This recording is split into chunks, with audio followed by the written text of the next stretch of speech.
School থেকে অপহরণ, রাজশাহীতে র্যাবের অভিযানে উদ্ধার 14 বছরের কিশোরী। আপনি দেখছেন জিবিসি বাংলা, সত্য ও ন্যায়ের পথে।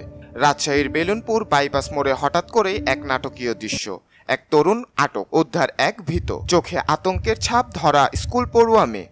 14 বছরের এই কিশোরীকে স্কুল যাওয়ার পথে অপহরণ করা হয়েছিল, আর এই ঘটনা ঘটিয়েছিল তারই এক পরিচিত মুখ। অবশেষে র্যাবের হাতে ধরা পড়ল অপহরণ মামলার মূল হোতা মুরসালিন। ঘটনা রাজশাহীর মহানগরের কর্ণহার থানাধীন বাতাস মোল্লা গ্রামের 10ম শ্রেণীর এক ছাত্রী প্রতিদিনের মতো স্কুলে যাচ্ছিল। ঠিক সেই সময় ডাঙ্গেরহাট মহিলা কলেজের সামনে থেকে তাকে জোরপূর্বক তুলে নেয় মুরসালিন। তার সঙ্গীদের সহায়তায় নিখোঁজ অবস্থায় কাটে 1 সপ্তাহ। মা থানায় অভিযোগ করেন, মামলা হয় কর্ণহার থানায়। তারপরেই মাঠে নামে র্যাব 5-এর গোয়েন্দা ইউনিট।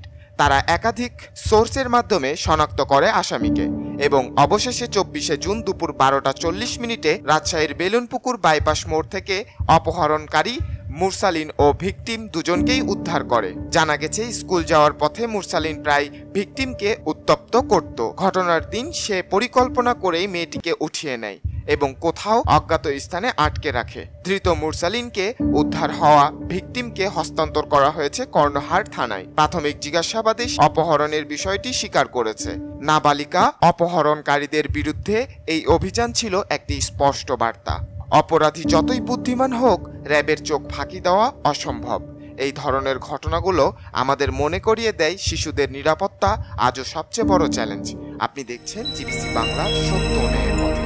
আমরা আবার আসবো আরো এক্সক্লুসিভ